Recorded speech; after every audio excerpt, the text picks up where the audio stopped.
Short Stories. La mort de Madame Chevalier. La détective chasseur a traversé l'énorme jardin rempli de roses.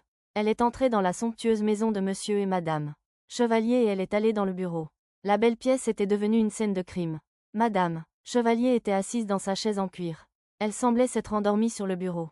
Mais elle était morte. Monsieur Chevalier, son mari, était assis près de la fenêtre, les yeux remplis de larmes. De nombreux autres policiers cherchaient des indices autour de la pièce. Ils cherchaient autour du bureau, sur les étagères des bibliothèques, et partout sur le sol. Qui a découvert le corps a demandé la détective. C'était moi, a sangloté Monsieur Chevalier. Elle avait demandé à rester seule. Mais elle me manquait, alors je lui ai apporté son déjeuner. J'avais préparé son plat préféré, des œufs à la coque avec des toasts beurrés et des asperges. C'est alors que, le mari n'a pas pu continuer.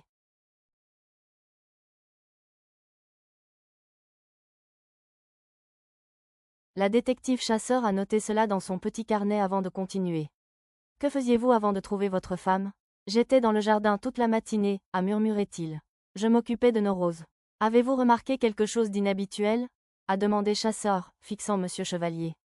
Un bruit étrange? Il a secoué la tête. Non, rien. C'était une journée normale sous tous les aspects.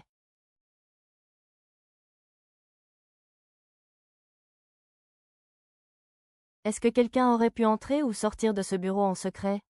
Je ne pense pas, a dit le mari. Les portes et les fenêtres grincent fort. J'aurais entendu si quelqu'un y était entré. Elle était seule tout le temps. Regardez ça, détective, a dit un jeune policier. C'était un couteau, couvert de sang. Je l'ai trouvé sous la chaise de Madame Chevalier. On dirait qu'elle l'a laissé tomber elle-même. Laissez-moi voir.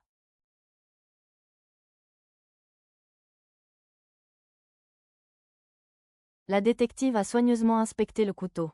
Elle a tenu le manche près de son visage et l'a tourné. Puis elle a hoché la tête et a noté quelque chose dans son petit carnet. Monsieur Chevalier, vous êtes en état d'arrestation, a dit la détective à voix haute. Quoi? A crié-il, se levant. C'est ridicule, je ne lui aurais jamais fait de mal. Je l'aimais, il est évident qu'elle s'est suicidée. Je sais que son entreprise allait mal. Donc vous vouliez son argent, avant qu'elle ne perde tout.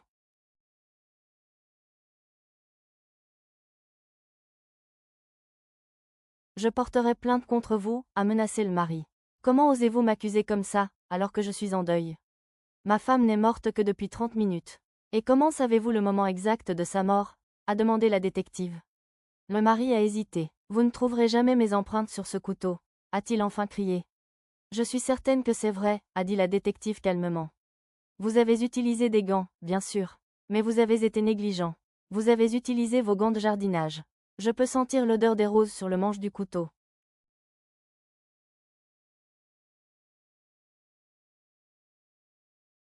Translation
Merci,